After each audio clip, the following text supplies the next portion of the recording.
না তোকে একটা প্রশ্ন করি। হ্যাঁ, এই 4 এ 4 কত হয় রে? 4 এ 4 8।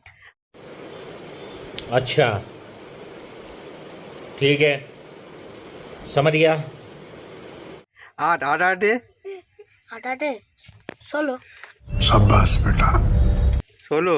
আর কিসে পড়ছিস তুই? 7 এ। 7 এ পড়িস? আচ্ছা, বাবার নাম কি? নবীজুল খাতুন। এক নবীজুল আলী। क्या बात है सर क्या बात है सर কে বলেছে নবীজুল খাতুন? তো নবীজুল খাতুন? না, নবীজুল নয়। ও নো, কথা বল না। যা বাকি ভুলে গেছে। ইন্টারভিউ দিবি তো? আরে ইন্টারভিউ দিচ্ছি, দাঁড়া না। বাবাটা ভুলে গেছিস? ঠিক আছে, ঠিক আছে, হ্যাঁ ঠিক আছে। ঠিক আছে। 100 দুগুণে কত? হ্যাঁ 100 দুগুণে আমি তোমাকে বলবো। 100 अच्छा हमको सिखा रिया है আয় প্রশ্ন করছি মুকিদা 100 দুগুণে? 2099 সালে পরে কত সাল হয়? হ্যাঁ 2099 সালে পরে 2099 সালে 3000 অর্ধেক সাল। একটু মুখটা করবে। হ্যাঁ 3000। হয়নি।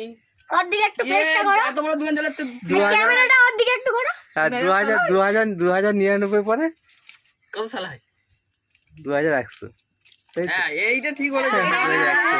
আচ্ছা আমি একটা প্রশ্ন করছি। হ্যাঁ, একটা মুরগি, হুম, ঠিক আছে? ঠিক আছে। আগে মুরগি হয়েছে না ডিম হয়েছে? এই যে একটা নৌকা আছে, হ্যাঁ তাতে সব একটা যে ফার্মারটা আছে সব পশু পাখি তাতে ঢুকিয়ে দিয়েছে বন্যা হয় বলে।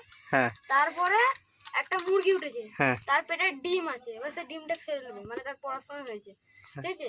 জাহাজটা ডুববে না ডুববে না, একটা মানে ধুলোর গুঁড়ো পড়লে ডুবে যাবে, এত মানে জাহাজটা ওভারলোড হয়ে গেছে। এবার মানে জাহাজটা ডুববে না ডুববে না বলো? জাহাজটা ডুববে না ডুববে না কেন? ডুববে না। ওভারলোড তো কেন বলো? প্রশ্নটা এবার উত্তরটা হ্যাঁ ডুববে না কেন বলো? আচ্ছা প্রশ্নটা আরেকবার কারণ বুঝতে পারছো? এ দেখো, একটা জাহাজে একটা চাষি সব পশু পাখি ঢুকিয়ে দিয়েছে, হ্যাঁ তাতে একটা মুরগি এবার ডিম পারবে, আর জাহাজে একটা ধুলোর গুঁড়ো পড়লে জাহাজটা ডুবে যাবে। ডিমটা তার পেটেই ছিল তো, তো এটা তো একই। ঢ্যাঙ্গো, ঠিক আছে আমরা এবার আসছি। সাবস্ক্রাইব হ্যাঁ, করে ঠিক দিও আছে। সবাই। ঠিক আছে, সাবস্ক্রাইবার, এটা ভাইরাল হয়ে যাবে কালকে কিন্তু। হ্যাঁ সাবস্ক্রাইবার খাতুন